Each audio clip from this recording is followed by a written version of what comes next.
तो हेलो, एक बार फिर स्वागत है आपका यूनिक एस अकेडमी बाई गुलफाम अली राजी में। आज उत्तराखंड जीके का सेशन है और उत्तराखंड जीके के सेशन में आज बात भारत के स्वतंत्रता आंदोलन में उत्तराखंड का क्या रोल रहा।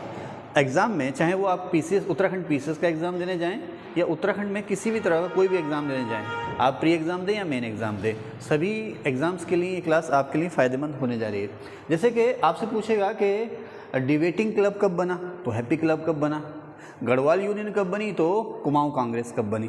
अच्छा, क्या कुमाऊं कांग्रेस और अल्मोड़ा कांग्रेस एक ही है? एक सिंपल सा क्वेश्चन है कि कुमाऊं परिषद, कुमाऊं कांग्रेस और अल्मोड़ा कांग्रेस, तो इन तीनों में अंतर क्या है। फिर आपसे पूछेगा कुमाऊं कांग्रेस और कुमाऊं परिषद का विलय कब हुआ। अच्छा, आमतौर पर ये जो फैक्चुअल क्वेश्चंस हैं आप लोगों को रटे हुए हैं कि उत्तराखंड से पहले स्वतंत्रता सेनानी कौन थे, कालू महर थे। उत्तराखंड से जेल जाने वाले पहले क्रांतिकारी कौन थे, अहिंसक असहयोग आंदोलन में, तो मोहन सिंह मेहता थे। उत्तराखंड से जेल जाने वाली पहली महिला कौन थी स्वतंत्रता आंदोलन में, कुंती देवी थी। ये कुछ एक कॉमन सी चीज़ें हैं जो आपको पता हैं, लेकिन थोड़ा सा अंदर तक जाएंगे ताकि आप ये ना कह सकें सर इस बार फिर से मेरा 2.5 नंबर से सिलेक्शन रुक गया। अक्सर कहते हैं ना आप लोग, रुकता तो 12-13 नंबर से है, लेकिन आप कहते हैं ना 2.5 नंबर से रुक गया। तो कोशिश करेंगे कि आपका 2.5 नंबर से या आधा 1 नंबर से भी सिलेक्शन ना रुके किसी भी एग्जाम में। ओके, तो कहाँ से शुरू करें? शुरू करते हैं कालू मेहरा से ही। तो कालू महर या कालू मेहरा, आपको पता 1857 में भारत ने अपनी आज़ादी की पहली लड़ाई लड़ी थी, जिसे हम 1857 का स्वतंत्रता संग्राम कहते हैं। आप लोग जानते हैं ना, सुना है ना 1857 का स्वतंत्रता संग्राम। कौन थे 1857 के स्वतंत्रता संग्राम के पहले शहीद? मंगल पांडे, है ना। ओके, तो जब 1857 में ये क्रांति हुई तो इसका असर उत्तराखंड में भी पहुंचा। उत्तराखंड में कहाँ? उत्तराखंड में जो तराई और तराई से सटते इलाके हैं वो, खास करके हल्द्वानी, और एक बहुत ही मशहूर है चंपावत में लोहाघाट तहसील का गांव बिसुंग। ठीक है, तो पहले गांव बिसुंग की बात करते हैं। चंपावत में एक एरिया है जिसका नाम है काली कुमाऊं, लोहाघाट जिले में है ये काली कुमाऊं। काली कुमाऊं के नाम से मशहूर है चंपावत डिस्ट्रिक्ट में, लोहाघाट तहसील में। यहाँ पर एक गांव है बिसुंग। अब इस बिसुंग गांव में एक युवा हुआ करते थे आनंद सिंह। जब 1857 का गदर हुआ तो उसका असर यहाँ तक भी पहुँचा। इन्होंने यहाँ पर अंग्रेजों के खिलाफ लड़ने के लिए एक गुप्त क्रांतिकारी संगठन बनाया जिसका नाम था क्रांतिवीर। मैंने यहाँ लिखा भी होगा, ये यहाँ पे लिखा ना। तो क्रांतिवीर नाम का संगठन किसने बनाया? कालू मेहरा ने बनाया। ठीक है, कहाँ पर? गांव बिसुंग, लोहाघाट, चंपावत में। और ये एरिया क्या कहलाया जाता है? काली कुमाऊं। इसीलिए कालू मेहरा को हम लोग कहते हैं काली कुमाऊं का शेर। ओके, खैर आगे चलते हैं। तो अब इनके और साथी भी थे, कालू मेहरा ही इस समय शामिल नहीं थे, इनके और साथी भी थे, आनंद सिंह और बिशन सिंह। ये 3 लोग थे, लेकिन इनके नेता जो थे वो कालू मेहरा थे। तो इसलिए हम कहते हैं कि उत्तराखंड के पहले स्वतंत्रता सेनानी कौन हुए? कालू मेहरा हुए। बाद में फिर इन्हों पलायन करना पड़ा। खैर, अच्छा, उसी दौर में जबकि 1857 की लड़ाई चल रही थी, आपको पता है कि बरेली में भी गदर हुआ था। तो बरेली में ही जो विद्रोह के नेता थे उन्हीं के कमांडर थे काले खां। काले खां इन्हीं के कमांडर थे जो बरेली में विद्रोह के नायक थे। इन काले खां ने करीब 1000 अपने साथियों के साथ या 1000 सिपाहियों के साथ हल्द्वानी शहर पर कब्जा कर लिया था। ये कब्जा 2-3 दिन तक रहा था हल्द्वानी और शहर पर, न केवल हल्द्वानी शहर पर बल्कि उसके आसपास के इलाकों पर भी कब्जा कर लिया था। अब ये घटना 17 सितंबर की है, 17 सितंबर सन 1857 की है, जब इन्होंने हल्द्वानी पर कब्जा कर लिया था। लेकिन 2-3 दिन बाद ही एक बहुत बड़ा ब्रिटिश फौज का हमला आ गया। किसके नेतृत्व में? कर्नल ग्रीव्स और रीड के नेतृत्व में। इन्होंने यहाँ से खदेड़ दिया, यानी कि भगा दिया। काले खां उनके साथियों को यहाँ से हटना पड़ा। तो आपसे पूछेगा कि उत्तराखंड के पहले स्वतंत्रता सेनानी कालू मेहर। 1857 के विद्रोह के समय हल्द्वानी पर किसने कब्जा किया? किसने? काले खां ने। इस कब्जे को विफल किसने किया? कर्नल ग्रीव्स और रीड ने। इस समय कुमाऊं कमिश्नर कौन था, या कुमाऊं का जो एडमिनिस्ट्रेशन या कुमाऊं प्रशासक कौन था? तो वो था हेनरी रेमजे। तो अक्सर सवाल आता है कि 1857 का विद्रोह जब हुआ उस समय कुमाऊं कमिश्नर कौन था? तो हेनरी रेमजे था। एक्चुअली जिस फौज ने हल्द्वानी शहर पर कब्जा फिर से किया, जिस अंग्रेज फौज ने हल्द्वानी शहर पर फिर से कब्जा किया, उस फौज की उस टुकड़ी का जो नायक था वो था कर्नल ग्रीव्स और रीड, लेकिन उस समय कुमाऊं कमिश्नर था हेनरी रेमजे। तो अगर आपसे क्वेश्चन ये पूछे कि 1857 के विद्रोह कुमाऊं में किसके समय में हुआ या उत्तराखंड में किसके समय में हुआ, तो हेनरी रेमजे के समय में। उत्तराखंड में 1857 के विद्रोह को किसने दबाया? तो हेनरी रेमजे ने दबाया। ठीक है, आगे चलें। अच्छा, नेक्स्ट उसके बाद आपको पता है कि 1857 का जो विद्रोह था वो 1859 तक आते आते 1858 तक आते आते पूरी तरह से समाप्त कर दिया गया था। और अंग्रेज़ों ने इसका इतना सख्त दमन किया था कि अब हम लोगों ने धीरे धीरे क्रांति के बारे में सोचना भी छोड़ दिया था। लेकिन 1885 में भारतीय राष्ट्रीय कांग्रेस बनी, इंडियन नेशनल कांग्रेस, भारतीय राष्ट्रीय कांग्रेस बनी। और कांग्रेस बनने के बाद फिर से भारत में जो हैं गतिविधियां शुरू हुई। हम उन्हें क्रांतिकारी गतिविधियां तो नहीं कह सकते कि कांग्रेस बनने के साथ क्रांतिकारी गतिविधियां शुरू हुई, लेकिन हाँ, फिर से हम लोग इकट्ठा होना शुरू हुए। देखो, आज़ादी की लड़ाई और इकट्ठा होना दो अलग अलग चीज़ें हैं।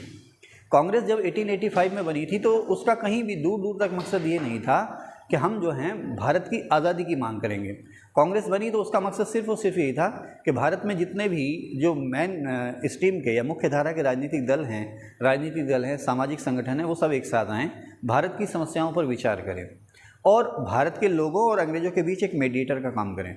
ठीक है साहब। तो इसी तरह से जिस तरह से भारतीय राष्ट्रीय कांग्रेस बनी तो जगह जगह लोग इकट्ठा होना शुरू हो गए थे। तो उसी में से एक डिबेटिंग क्लब बना जिसको हम हुक्का क्लब कहते हैं अल्मोड़ा में। हुक्का क्लब या डिबेटिंग क्लब अल्मोड़ा में आज भी अस्तित्व में है ये।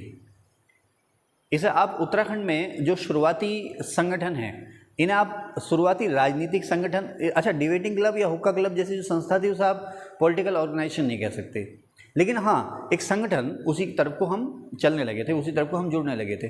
तो उत्तराखंड में खास करके कुमाऊं में जो राष्ट्रीय आंदोलन की गतिविधियां हैं वो शुरू होती हैं डिबेटिंग क्लब से। अब अहिंसक राष्ट्रीय आंदोलन की जो गतिविधियां हैं वो डिबेटिंग क्लब से शुरू होती हैं। हुक्का क्लब या डिबेटिंग क्लब ये अल्मोड़ा में बना। खैर, अच्छा, उसी के साथ साथ उत्तराखंड में जो पत्रकारिता है उसका भी भरपूर विकास हुआ। पत्रकारिता माने प्रेस का, अखबार छपने का, उसका डेवलपमेंट भरपूर हुआ। आज इसकी शुरुआत तो खैर बहुत पहले हो चुकी है। मसूरी में एक अखबार निकलता था, द हिल्स, 1842 में ही निकल गया था। लेकिन कुछ एक अखबार ऐसे हैं जिन्होंने न केवल उत्तराखंड की जो सामाजिक, आर्थिक और राजनीतिक समस्याएं थीं, सांस्कृतिक समस्याएं थीं, उनको उठाया, उनमें काम किया, बल्कि बाद में उन्होंने भारत के स्वतंत्रता आंदोलन में भी काम किया। उसी में से एक सबसे ख़ास जो अखबार है वो है अल्मोड़ा अखबार। अखबार नहीं, अखबार, कुमाऊनी भाषा का अखबार। तो अल्मोड़ा अखबार जो अखबार छापा था वो सबसे पहले जो डिबेटिंग क्लब जो हमारे यहाँ संस्था बनी थी उसके लोगों ने छापा था। अल्मोड़ा अखबार के जो पहले एडिटर यानी कि संपादक थे, समझते हो अखबार का संपादक हैं, अल्मोड़ा अखबार के पहले एडिटर या पहले संपादक जो थे वो थे सदानंद सलवाल। अल्मोड़ा अखबार अल्मोड़ा से छपना शुरू हुआ था और ये कुमाऊनी भाषा में छपता था। हालांकि देवनागरी लिपि में ये लिखा जाता था, लेकिन इसकी जो भाषा थी वो कुमाऊनी थी। शुरुआत में अल्मोड़ा अखबार ने राजनीतिक मसलों को उठाने से परहेज किया, लेकिन धीरे धीरे खास करके जब बद्रीदत्त पांडे 1913 में इसके संपादक बने तो अल्मोड़ा अखबार जो था वो अब राजनीतिक मसलों पर भी इंटरेस्ट लेने लगा। अब इसमें धीरे धीरे सरकार की या स्थानीय जो प्रशासन है उसकी खुलकर आलोचना होने लगी। ऐसी ही एक कविता डिप्टी कमिश्नर लामस के खिलाफ छापी गई। इसको छापा भी बद्रीदत्त पांडे जी ने था। डिप्टी कमिश्नर लामस के खिलाफ अल्मोड़ा अखबार में कविता छापी जाती है। उस कविता को लिखा था खुद बद्रीदत्त पांडे जी ने। इससे जो सरकार थी वो चिढ़ गई, नाराज़ हो गई। अब अल्मोड़ा अखबार से 1000 रुपये की ज़मानत मांगी गई। उस कविता को तो सेंसर कर ही दिया गया, आगे छापने से मना कर ही दिया गया। वो ये कहा गया कि आपका लाइसेंस, आपकी प्रेस का लाइसेंस अब आगे तब कंटिन्यू होगा, या आपको अखबार छापने की परमिशन तब मिलेगी जबकि आप 1000 रुपये की ज़मानत दे दें। ये कह करके अब आप किसी भी तरह से सरकार की आलोचना नहीं करेंगे। अगर आपने की तो आपकी 1000 रुपये की ज़मानत है वो जब्त हो जाएगी। और 1913 के आसपास 1000 रुपया बहुत बड़ी रकम होती थी। 1913 के आसपास 1000 रुपया बहुत बड़ी रकम होती थी, समझ रहे हैं ना। ये आज के आप 1 करोड़ कह लीजिए, उससे भी ज़्यादा हो सकते हैं। ठीक है, तो खैर अब अल्मोड़ा अखबार ने ये ज़मानत दी नहीं। क्यों? क्योंकि इतने रुपए थे ही नहीं उनके पास। क्योंकि अखबार उस समय कलेक्शन, चंदा डाल के अखबार चलते थे।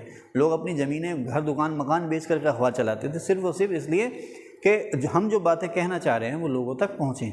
पत्रकारिता जो थी उस दौर में, अखबार छापना उस दौर में फ़ायदे का सौदा नहीं माना जाता था, व्यापार नहीं था, ये एक पैशन था, जुनून था लोगों के बीच में। ठीक है, तो खैर अब ये 1000 रुपये की ज़मानत अल्मोड़ा अखबार दे नहीं पाया। नतीजा ये हुआ कि अल्मोड़ा अखबार की जो प्रेस थी वो जब्त कर ली गई, अखबार बंद हो गया। लेकिन बाद में फिर से ये शक्ति नाम से छपने लगा। सवाल आता है कि अल्मोड़ा अखबार जब बंद हुआ तो इसका फिर से पब्लिकेशन शुरू होने लगा कुछ दिन बाद, किस नाम से? तो शक्ति के नाम से। इसको बद्रीदत्त पांडे जी ने फिर से शुरू किया था शक्ति अखबार के नाम से। ठीक है, अभी आगे मैंने लिखा, मैं उसको बताऊंगा अभी, शायद यहीं भी लिखा होगा। यस, शक्ति। शक्ति का मतलब है ये फिर से शक्ति के नाम से छपने लगा था। लेकिन उसके बाद जब नाम बदल गया फिर वो बात नहीं आई जो पहले आई थी। हैप्पी क्लब गोविंद वल्लभ पंत इन्होंने बनाया। हैप्पी क्लब के जो फाउंडर थे वो थे गोविंद वल्लभ पंत। अब गोविंद वल्लभ पंत ने इस हैप्पी क्लब के थ्रू जो कुली बेगार प्रथा है उत्तराखंड में, कुली बेगार प्रथा, डोला पालकी आंदोलन जो है उसके खिलाफ काम किया। अच्छा, कुली बेगार प्रथा और डोला पालकी आंदोलन क्या है? आप देखो पहाड़ों में आज भी बहुत सारे इलाके दुर्गम हैं। जो मोटर मार्ग हैं वो तो चलो ठीक ठाक हैं, आराम से आपकी गाड़ी चली जाती है। लेकिन जब यहाँ पर पक्की सड़कें नहीं हुआ करती थी तो अक्सर एक रिवाज था कि जब भी अंग्रेज अधिकारी आएगा, कोई भी, चाहे छोटा अधिकारी हो या बड़ा अधिकारी हो, तो वो जिस इलाके से भी होकर गुजरेगा, जिस गांव के पास से होकर गुजरेगा, उस गांव के लोग बारी बारी से उसे भी और उसके सामान को भी अपनी पीठ पर ढो करके आगे ले जाएंगे जहाँ तक भी जाना होगा, बारी बारी से।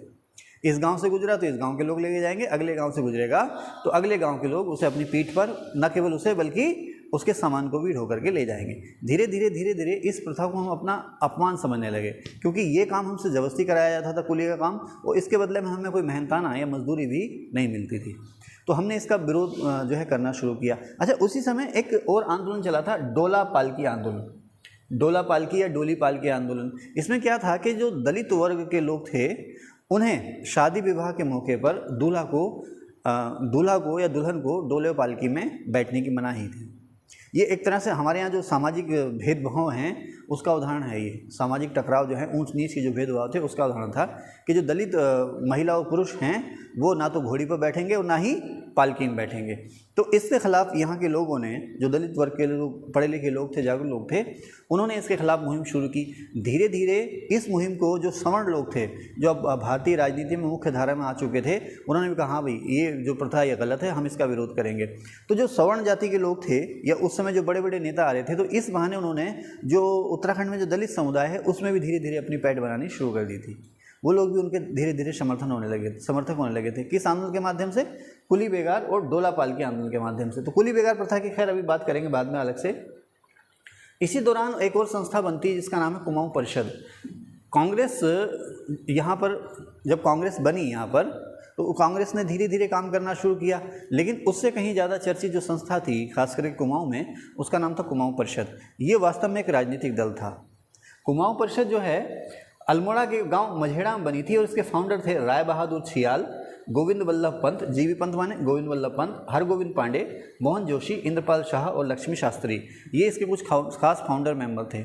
इनका मकसद क्या था? इनका मकसद जो था, शुरुआत में राजनीतिक मसलों को इन्होंने भी शुरुआत में नहीं उठाया। इनका मकसद था कि उत्तराखंड में जो सामाजिक मसले हैं, सामाजिक मसले समझते हो बेटे? जैसे नशा है ना, नशा है, बेरोजगारी है, या सती प्रथा है, या विधवा को फिर से शादी करने की इजाज़त आपने नहीं देनी है, छुआछूत है, ऊंच नीच का भेदभाव है, ये सारे सामाजिक मसले हैं। तो इनके खिलाफ, जो समाज में जो कुप्रथा हैं, इनके खिलाफ काम करना शुरू करा, जिसका नाम था कुमाऊं परिषद। इसने कुमाऊं परिषद का सबसे ज़्यादा जो रोल या सबसे ज़्यादा योगदान रहा है वो रहा है उत्तराखंड में कुली बेगार प्रथा के खात्मे में। अब यहाँ पर मैं आपको कुली बेगार प्रथा के बारे में पहले बताऊँगा, उसके बाद आगे चलूँगा। जैसे अभी शुरुआत मैंने आपको बताई, ये कुली बेगार प्रथा थी क्या? बेगार का मतलब है कि ऐसा काम जो आपसे ज़बरदस्ती कराया जाए, उसके बदले में आपको कोई मेहनताना या मजदूरी भी ना दी जाए, उसे बेगार कहते हैं ना। और कुली का मतलब बोझ ढोने वाला। तो उत्तराखंड में आज भी कुली हैं भाई। ऊंचाई पर बहुत सारे सामान ले जाने होते हैं, गैस सिलेंडर ले जाना, बेड ले जाना, तो वो लोग अपने काम में माहिर होते हैं। भारी से भारी सामान अपनी पीठ पर उठा करके ले जाते हैं। ऐसी जगहों पर जहाँ पर जो मैदान में चलते हैं ना ये रिक्शा वगैरह, वो नहीं जा पाते, या तो घोड़े जाएंगे या खच्चर जाएंगे या फिर कुली जाएगा। आजकल देखो 4 धाम यात्रा चल रही है, वहाँ पर भी कुली लगे हुए हैं। जो लोग नहीं पैदल चलकर जा पा रहे हैं तो कुली हैं उनके लिए, उन्हें उठा करके ले जा रहे हैं। लेकिन इसके बदले में पैसा मिलता है उन्हें, और उनकी इच्छा है वो काम करें या ना करें। लेकिन अंग्रेज़ों के समय अंग्रेज़ों ने क्या किया कि जब इन्होंने यहाँ पर कब्जा करना शुरू कर दिया तो उन्होंने हम लोगों को मजबूर किया कि अंग्रेज़ अधिकारी जब भी इधर से आएगा तो उसे और उसके सामान को, उसके पूरे ख़ानदान को आप लोग जो है अपनी पीठ पर एक से दूसरी जगह लेकर के जाएंगे। ठीक है ना। आप नैनीताल जाते हो ना तो सड़क तो बाद में बनी है, पहले तो ये पगडंडी हुआ करती थी। तो खैर शुरू में तो लोगों ने इस काम को किया क्योंकि अंग्रेज़ हमारी नज़र में, कुछ लोगों की नज़र में बहुत महान थे। चलो भाई तुम साहब हो, क्योंकि हमें तो जुल्म सहने की आदत पड़ चुकी थी ना। हम लोग गरीब थे, पढ़े लिखे थे नहीं बहुत ज़्यादा, तो हमें जुल्म सहने की आदत पड़ चुकी थी। जैसे घोड़े को बांध दो, घोड़े की पीठ पे लद चलो, तो घोड़े को तो घोड़े की आदत पड़ चुकी है, उसे पता है मुझे शाम को खूंटे से बांध दिया जाएगा, चारा दे दिया जाएगा और सुबह को इन्होंने मेरी पीठ पर लदना है या मेरे पीछे सामान लाद देना। तो ये हालत थी हमारी। लेकिन धीरे धीरे हमारे यहाँ भी शिक्षा फैलने लगी। कांग्रेस बन चुकी थी 1885 में। धीरे धीरे कांग्रेस जो थी वो अब सरकार की खिलाफत करने लगी थी, लोगों को जगाने लगी थी। तो हम लोगों में भी ये भावना आने लगी कि यार हम पर ये जुल्म क्यों। तो हम लोगों ने इसका विरोध करना शुरू कर दिया कि हम जो हैं ना तो कुली का काम करेंगे और मुफ्त तो बिल्कुल भी नहीं करेंगे। हमारी इच्छा है तो करेंगे, नहीं है तो नहीं करेंगे। अच्छा, इस काम के लिए हर गांव में एक रजिस्टर होता था कुलियों का, सबके नाम लिखे रहते थे और सबको बारी बारी से अपनी सेवा देनी होती थी और इससे कोई भी नहीं बचा हुआ था। अगर गांव में रहता है और ज़मींदार भी है तो उसे भी कुली का काम करना पड़ेगा, उसे भी अंग्रेज़ साहब को अपने साथ ढोना पड़ेगा, अपनी पीठ पे ढोना पड़ेगा। तो कुली बेगार प्रथा के विरोध में सबसे पहले जो मूवमेंट शुरू हुई वो अल्मोड़ा के गांव खत्याड़ी से शुरू हुई। ये सवाल आता है, अल्मोड़ा गांव था खत्याड़ी, वहाँ से इसके खिलाफ मूवमेंट शुरू हुई। बाद में फिर पढ़े लिखे लोग जुड़े, कांग्रेस का भी इन्वॉल्वमेंट हुआ, अल्मोड़ा कांग्रेस, कुमाऊं कांग्रेस का भी इन्वॉल्वमेंट हुआ। लेकिन सबसे ज़्यादा जो रोल था इसमें, इस प्रथा के खिलाफ रोल था, वो था कुमाऊं परिषद का। और कुमाऊं परिषद में भी इस प्रथा में सबसे ज़्यादा जो काम किया इस प्रथा के खिलाफ वो किया बद्रीदत्त पांडे ने। भी वही बद्रीदत्त पांडे हैं जो अल्मोड़ा अखबार के एडिटर थे, जिनके समय में अल्मोड़ा अखबार पर बैन लगा था और बाद में इन्होंने अल्मोड़ा अखबार को शक्ति के नाम से छापना शुरू कर दिया था। ठीक है, खैर अब गांव-गांव जा कर के, शहर कस्बों में जा कर के इसके खिलाफ हम लोग आवाज़ उठाने लगे, इन लोगों को अपने साथ लेने लगे। हम लोगों ने इलाहाबाद हाई कोर्ट में मुकदमा भी किया इसके खिलाफ। इलाहाबाद हाई कोर्ट ने भी इस प्रथा को गैरकानूनी ठहराया और इस पर बैन लगाने की घोषणा कर दी। किसने? इलाहाबाद हाई कोर्ट ने। लेकिन इससे पहले एक घटना हुई है, वो घटना ये है कि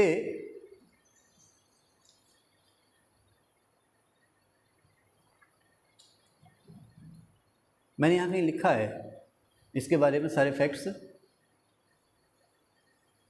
एक मिनट रोकना।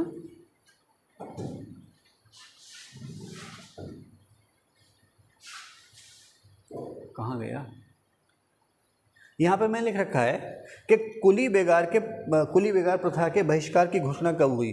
14 जनवरी 1921 को। आपको पता है कुमाऊं में मकर संक्रांति पर जगह जगह मेले लगते हैं, है ना? तो उसी तरह से बागेश्वर में सरयू नदी के किनारे मकर संक्रांति का मेला था। अच्छा, मेले का मतलब है लोग इकट्ठा होंगे। आजकल तो आपको देखा हो रैलियों में भीड़ जुटाने के लिए कभी कभी पता नहीं क्या क्या हम लोगों को करना पड़ जाता है ना। अक्सर मीडिया आरोप लगाता है कि भाई रैली में लोग पैसे दे करके बुलाए गए, दिहाड़ी पर लोग बुलाए गए। अब ये सच है या झूठ है, हमें इससे कोई लेना देना नहीं है। लेकिन आज़ादी की लड़ाई के समय दौर वो था, या उसके बाद भी करीब 30 साल तक दौर वो था कि अगर नेताएं अनाउंसमेंट कर दें कि फला जगह सभी को इकट्ठा होना है, तो सब लोग अपना काम धाम छोड़ करके उनको सुनने के लिए इकट्ठा हो जाते थे।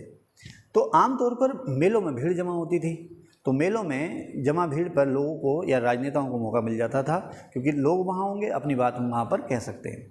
तो मकर संक्रांति के मौके पर मेला लगा हुआ था, कहाँ पर? बागेश्वर में। कौन सी नदी के किनारे? सरयू नदी के किनारे।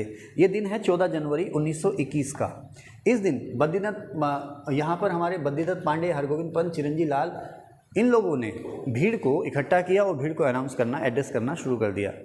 भीड़ को संबोधित करना, भीड़ के सामने भाषण देना शुरू कर दिया और बताना शुरू कर दिया कि भाई देखो ये क्या है कुली बेगार प्रथा। लेकिन इस समय तक आते आते, अब ये जो समय देख रहे हो ना 1921 का, 1921 का जो समय है, ये वो दौर है जब भारत में गांधी जी का उदय पूरी तरह से हो चुका था। गांधी जी 1921 में नहीं आए भारत, उससे पहले आ गए। 1915 में भारत आ गए गांधी जी, है ना। तो 1917 में चंपारण आंदोलन है, खेड़ा किसान सत्याग्रह है। गांधी जी बहुत फेमस हो चुके थे और ये वो दौर था जब असहयोग आंदोलन अपने पीक पर था। भारत में अंग्रेजों के खिलाफ जो नॉन कोऑपरेशन मूवमेंट था वो अपने पीक पर था। अब न केवल उत्तराखंड में बल्कि भारत के कोने कोने में अंग्रेजों के खिलाफ जो लहर थी वो चल पड़ी थी। अब उसका असर ये हो रहा था, नॉन कोऑपरेशन या असहयोग का मतलब ये था कि हमने अंग्रेजों से किसी तरह का, अंग्रेजों का हमने किसी तरह से साथ देना ही नहीं है, सहयोग हमने उनका करना ही नहीं है। तो नतीजा ये था कि हम कुली बेगार प्रथा में भी उनका साथ नहीं देंगे, हम कुली बेगार प्रथा का भी विरोध करेंगे। तो उसी का नतीजा ये हुआ कि ऐसा नहीं है कि जनता उसी दिन मोबिलाइज हुई, उसी दिन जनता प्रेरित हुई, एक माहौल बन चुका था। तो अब इन नेताओं के कहने पर, हिंदी में उसके लिए कहते हैं हम आह्वान, इन नेताओं के, देखो एक शब्द होता आह्वान, ये पॉजिटिव है, और एक शब्द होता उकसाना, ये नेगेटिव है। तो हम यहाँ पर आह्वान शब्द का इस्तेमाल करेंगे। तो इन नेताओं के कहने पर इस मेले में जो कुली बेगार प्रथा के रजिस्टर थे आसपास के कई सारे गांवों के, वो इकट्ठे किए गए और इकट्ठा करके उन्हें सरयू नदी में बहा दिया गया और घोषणा की गई कि आज से हम कुली बेगार नहीं देंगे। अच्छा, अब उस समय जब ये भीड़ भाषणबाजी हो रही थी इस प्रथा के खिलाफ, वो सारे रजिस्टर इकट्ठे किए गए थे और रजिस्टरों को बहाना था, तो फोर्स भी लगी हुई थी मेले में या मेले के आसपास। इस काम को रोकने के लिए फोर्स भी लगी हुई थी और उस फोर्स का जो लीडर था मौजूद मौके पे वो था कमिश्नर डाइविल, बहुत बड़ा अधिकारी, कुमाऊं का सबसे बड़ा अधिकारी खुद मौके पर मौजूद था। कमिश्नर डाइविल के सामने इन रजिस्टर्स को फेंक दिया गया। कहाँ पर? नदी में। तो किस तारीख को? 14 जनवरी 1921 को। किस मेले में? मकर संक्रांति के मेले पर। ठीक है। कौन थे नेता? बद्रीदत्त पांडे, हरगोविंद पंत, चिरंजी लाल। बाद में फिर इलाहाबाद हाई कोर्ट ने कहा कि भाई नहीं, ये प्रथा गैर कानूनी है। उसके बाद फिर धीरे धीरे प्रथा अपने आप ही खत्म हो गई। समझ रहे? ठीक है साहब, आगे चलें। तो कुमाऊं परिषद का सबसे बड़ा जो रोल रहा उत्तराखंड में, वो कुली बेगार प्रथा के खिलाफ, इसके अलावा यहाँ पर जो जंगलात और बंदोबस्त के कानून थे उनके खिलाफ आंदोलन करने में रहा था। कुमाऊं परिषद के कुल 5 अधिवेशन हुए। जैसे कहते हैं ना, कांग्रेस का पहला अधिवेशन 1885 में हुआ, तो कुमाऊं परिषद के कुल 5 अधिवेशन हुए, जो कि सबसे पहला अधिवेशन हुआ 1917 में अल्मोड़ा में। इसके चेयरमैन थे जयदत्त जोशी। कुमाऊं परिषद के कुल 5 अधिवेशन हुए। पहला अधिवेशन हुआ 1917 में। ठीक है। देखो फाउंडर कौन है? राय बहादुर छियाल, गोविंद वल्लभ पंत, हरगोविंद पांडे, मोहन जोशी, इंद्रपाल शाह, लक्ष्मी शास्त्री। अब कुमाऊं परिषद के कुल 5 अधिवेशन हुए। इसमें पहला अधिवेशन 1917 में हुआ अल्मोड़ा में। इसके चेयरमैन थे जयदत्त जोशी। ठीक है। दूसरा अधिवेशन हल्द्वानी में हुआ 1918 में। तारादत्त गैरोला इसके चेयरमैन थे अधिवेशन के। तीसरा कोटद्वार में हुआ। कोटद्वार किस जिले में है? नैनीताल जिले में। ठीक है ना? नहीं सॉरी, कोटद्वार पौड़ी गढ़वाल जिले में है। तीसरा अधिवेशन कोटद्वार में हुआ 1919 में। इसके अधिवेशन के अध्यक्ष थे बद्रीदत्त जोशी, पांडे नहीं, बद्रीदत्त जोशी। अब इसमें पहली बार हमने प्रस्ताव पास किया कि हम जो है भारत में सांप्रदायिक एकता को, पहाड़ में कुमाऊं में सांप्रदायिक एकता का मतलब हिंदू मुस्लिम सिख ईसाई आपस में है सब भाई भाई, इसको हम बढ़ावा देंगे। कौन से अधिवेशन में? 1919 में तीसरे अधिवेशन में। कहाँ पर? कोटद्वार में। चेयरमैन कौन है? बद्रीदत्त जोशी। फिर चौथा अधिवेशन हुआ 1920 में काशीपुर में। इस अधिवेशन के अध्यक्ष थे हरगोविंद पंत। इस समय भारत में असहयोग आंदोलन चल रहा था, तो कुमाऊं परिषद ने भी अपने बैठक में असहयोग आंदोलन को समर्थन दिया। इसमें 2 प्रस्ताव खास पास हुए। एक ये कि हम असहयोग आंदोलन का समर्थन करते हैं, गांधी जी के साथ हैं हम, और दूसरा हम कुली बेगार प्रथा का विरोध करते हैं। ठीक है ना? 1920 में चौथे अधिवेशन में काशीपुर में। उसी का नतीजा ये था कि 1921 में ये मूवमेंट हमने खत्म कर दी। ठीक है, आगे चलें। 5वां अधिवेशन, ये कुमाऊं परिषद का अंतिम अधिवेशन था। ये रानीखेत के पास गनिया तोली में हुआ 1926 में। फिर मैंने आगे लिखा विलय। इसी अधिवेशन में ये घोषणा हुई कि अब कुमाऊं परिषद जो है वो कुमाऊं कांग्रेस में या कांग्रेस में मिल जाएगी। कांग्रेस ने अलग अलग जगहों पर अपनी अलग अलग ब्रांच बना रखी थी। उत्तराखंड में जो कांग्रेस की ब्रांच थी उसे हम अल्मोड़ा कांग्रेस या कुमाऊं कांग्रेस कहते हैं। तो सन 1926 में कुमाऊं परिषद का विलय हो गया। किसमें? कुमाऊं कांग्रेस में या कांग्रेस में विलय हो गया। 5वां और अंतिम अधिवेशन था ये, जिसमें ये प्रस्ताव पास किया गया कि भाई अब कुमाऊं परिषद का अस्तित्व खत्म, अब किस में मिल जाएगी? कांग्रेस में मिल जाएगी। ये सारे नेता फिर कांग्रेस में मिल गए। आपको पता है कि एनी बेसेंट और बाल गंगाधर तिलक ने होम रूलिंग मूवमेंट शुरू की थी। तो उससे कहीं पहले 1914 में हमारे हेमचंद्र जोशी, बद्रीनाथ पांडे अलग अलग है, ध्यान रखना। बद्रीदत्त पांडे और बद्रीनाथ पांडे दोनों अलग अलग हैं। तो हेमचंद जोशी, बद्रीनाथ पांडे, चिरंजी लाल, विक्टर मोहन जोशी, इन्होंने 1914 में उत्तराखंड में होम रूलिंग मूवमेंट शुरू की थी। 1916 में महात्मा गांधी ने देहरादून की यात्रा की थी। 1916 में गांधी जी ने देहरादून की यात्रा की। उनकी यात्रा के बाद गढ़वाल में जो राजनीतिक सरगर्मियां हैं वो थोड़ी तेज हुई थी। ठीक है, आगे चलें। 1919 में कांग्रेस का अधिवेशन होता है अमृतसर में। इस अधिवेशन में उत्तराखंड से गए थे अनुसुईया प्रसाद बहुगुणा और एक और हैं जो भी हैं। इसके बाद गढ़वाल में जो कांग्रेसी गतिविधियां हैं या मूवमेंट की जो गतिविधियां हैं उन्होंने गति पकड़ी थी या वो तेज़ हो गई थी। 1920 में देहरादून में सम्मेलन हुआ नेहरू जी की अध्यक्षता में। देहरादून में एक राजनीतिक सम्मेलन हुआ। विजय लक्ष्मी पंडित भी उसमें आई थी और इस सम्मेलन के जो नेता थे वो थे पंडित जवाहरलाल नेहरू। 1922 से 1929 तक उत्तराखंड में जंगलात कानून के विरोध में बहुत सारे आंदोलन हुए, जिससे यहाँ पर बहुत सारी पॉलिटिकल अवेयरनेस फैली थी। अब 1929 में पंडित जवाहरलाल नेहरू और गांधी जी ने उत्तराखंड में कुमाऊं गढ़वाल के दौरे किए, इससे यहाँ पर बहुत ही जो राजनीतिक गतिविधियाँ हैं वो बढ़ी। अच्छा, आपको पता है कि सविनय अवज्ञा आंदोलन या दांडी मार्च के दौरान भारत में फिर से जो अंग्रेज़ों के खिलाफ जो मूवमेंट थी वो बढ़ चली थी। साइमन कमीशन का बहिष्कार है या जो दांडी मार्च है या सविनय अवज्ञा आंदोलन है, उस दौरान जो है हमारे यहाँ गतिविधियाँ फिर से अंग्रेज़ों के खिलाफ तेज़ हो गई थी, तो उसका असर उत्तराखंड में ही पड़ा था। अब ब्रिटिश गढ़वाल में देखो 2 गढ़वाल हुए ना, एक टिहरी गढ़वाल और एक ब्रिटिश गढ़वाल। तो ब्रिटिश गढ़वाल में पहला राजनीतिक सम्मेलन 1930 में हुआ था दुगड्डा में। दुगड्डा में देखो दुगड्डा कहाँ पर हुआ? पौड़ी गढ़वाल की कोटद्वार तहसील में, पौड़ी गढ़वाल जिले की कोटद्वार तहसील में गांव में दुगड्डा। सन 1930 में यहाँ पर पहला राजनीतिक सम्मेलन हुआ था। अच्छा, गढ़वाली कांड क्या है? गढ़वाली कांड क्या है? सुना कभी? गढ़वाली कांड सुना कभी? नहीं सुना? अच्छा, जिस समय सविनय अवज्ञा आंदोलन चल रहा था उसी दौरान, सविनय अवज्ञा आंदोलन का मतलब ये था कि हमने अंग्रेज़ों के कानूनों का बहिष्कार करना है। इसे इंग्लिश में कहते हैं सिविल डिसओबीडियंस मूवमेंट। अंग्रेज़ों के कानूनों, हर कानून का हमने विरोध करना, अंग्रेज़ों की खिलाफत करनी है। अब इसके बदले में अगर वो हमें जेल डालते हैं तो डाल दें, हम हिंसा का प्रयोग नहीं करेंगे। इसी को नाम दिया गया था सविनय अवज्ञा आंदोलन या सिविल डिसओबीडियंस मूवमेंट। ओके, अब ये जो सिविल डिसओबीडियंस मूवमेंट थी, इसका असर पूरे भारत में फैला था। अब जो आज पाकिस्तान है वो भी भारत का हिस्सा था। तो पाकिस्तान में पेशावर और उसके आसपास के इलाकों में एक नेता काफ़ी चर्चित थे जिनका नाम था खान अब्दुल गफ़ार खान, जिनका टाइटल है फ्रंटियर गांधी या सीमांत गांधी। खान अब्दुल गफ़ार खान पहले ऐसे विदेशी हैं जिन्हें भारत रत्न का अवार्ड मिला था। भारत रत्न से सम्मानित पहले विदेशी जो हैं वो खान अब्दुल गफ़ार खान हैं।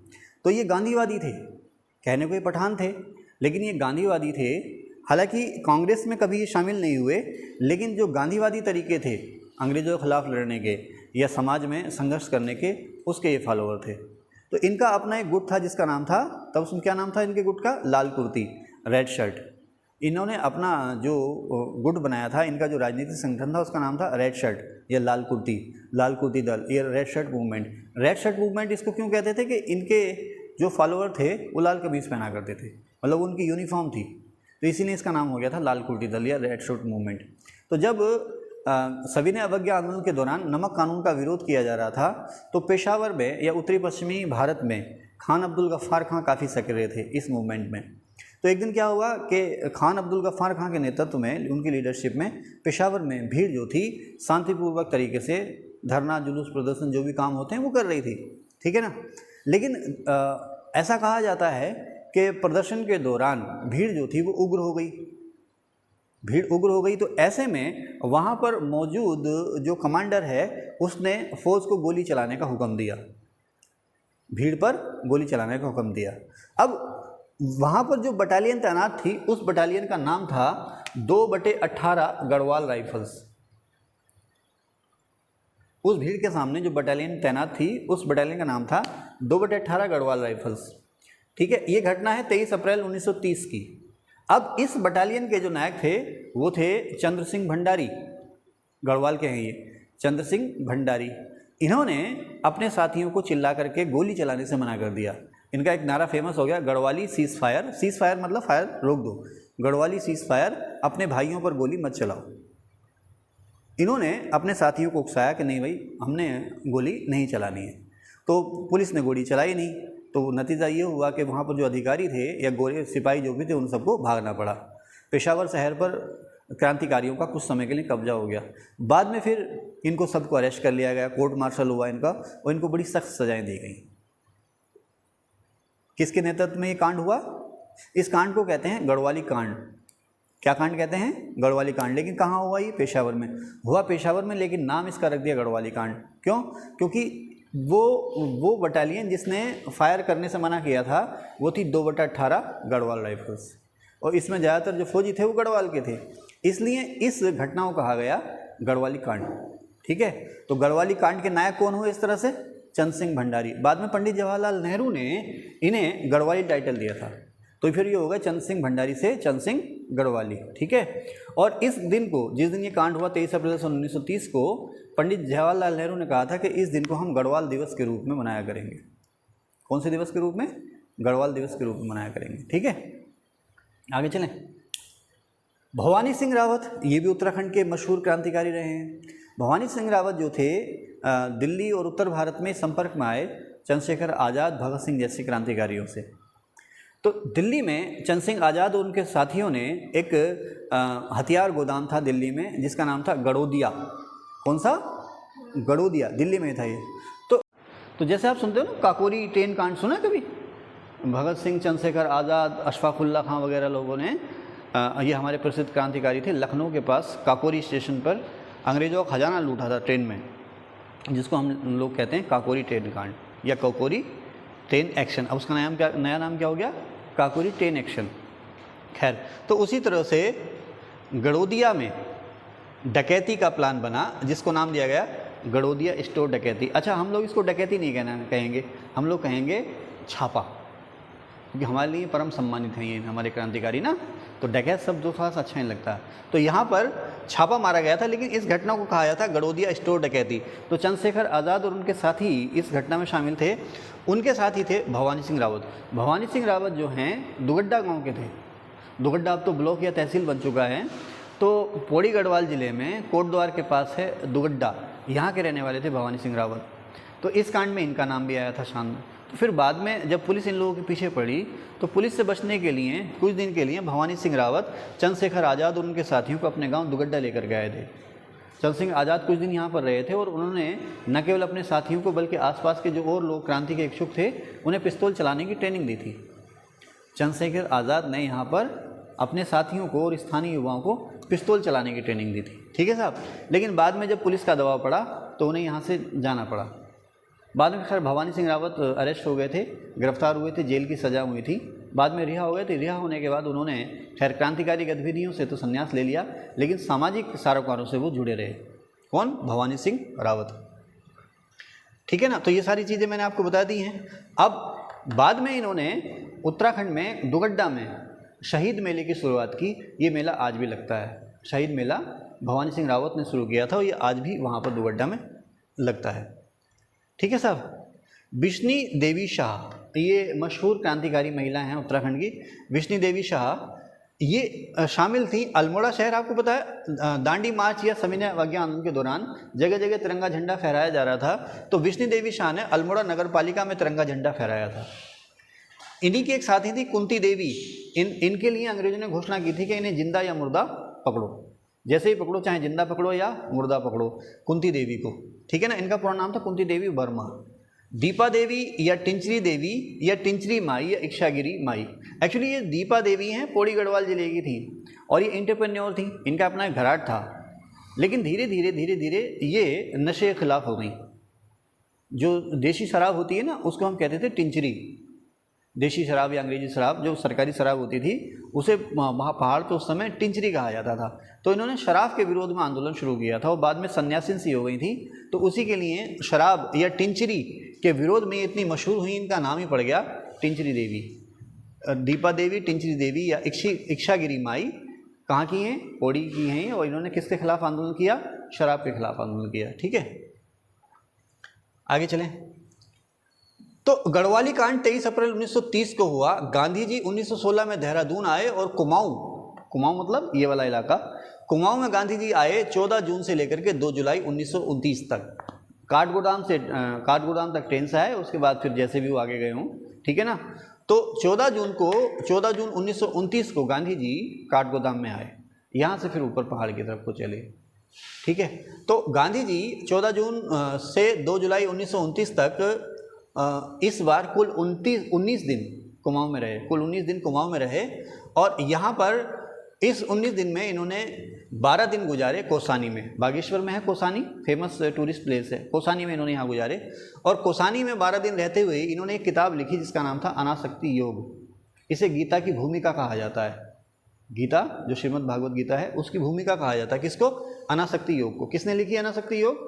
गांधी जी ने। इसी किताब में इन्होंने चोपता को भारत का स्विट्जरलैंड कहा है। गढ़वाल में है चोपता, रुद्रप्रयाग जिले में है ना चोपता, है ना। हाँ, तो इसी किताब में इन्होंने चोपता को भारत का स्विट्जरलैंड कहा है। ठीक है। 30 मई 1930 को टिहरी की रवाई घाटी में होता क्या है कि टिहरी के राजा ने नए नए जंगल कानून बनाए थे, नए नए बंदोबस्त के कानून बनाए थे, जिससे आम लोगों के अधिकार जो थे प्रभावित हुए थे। तो आम किसान जो है या आम नागरिक जो है टिहरी रियासत का, वो इसका विरोध करने लगा। तो इसी विरोध के दौरान एक दिन पंचायत थी या रैली थी रवाई घाटी में। रवाई घाटी कहाँ हुआ है? टिहरी में। तो इसी रवाई घाटी में टिहरी जिले में गांव है तिलाड़ी। कौन सा गांव? तिलाड़ी गांव। यहाँ पर भीड़ जो जमा थी, जो टिहरी रियासत के खिलाफ नारे लगा रही थी, उस भीड़ पर गोली चलवाई थी दीवान चक्रधर जोयल ने। अब देखो, हमने दीवान शब्द का इस्तेमाल किया। दीवान जो होता था वो टिहरी रियासत में होता था। तो दीवान चक्रधर जोयल ने इस भीड़ पर गोली चलाई थी, जिसमें बहुत सारे लोग शहीद हुए थे। इसे आप उत्तराखंड का डायर कह सकते हो। होता ना जनरल डायर, उत्तराखंड का जनरल डायर कह सकते हो आप, दीवान चक्रधर जोयल।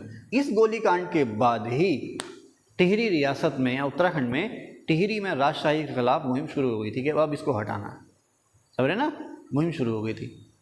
खैर, 5 सितंबर सन 1942 ये वो समय है जब भारत में भारत छोड़ो आंदोलन, अंग्रेजों के खिलाफ हमने नारा लगाया था ना कि अंग्रेजों भारत छोड़ो, तो भारत छोड़ो आंदोलन जो था वो अपने पीक पर था।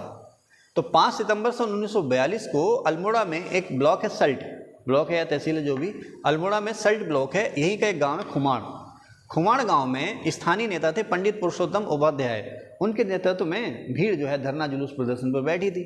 तो इन पर भी गोली चलाई, और जो गोली चलाई थी वो चलाई थी एसडीएम जॉनसन ने।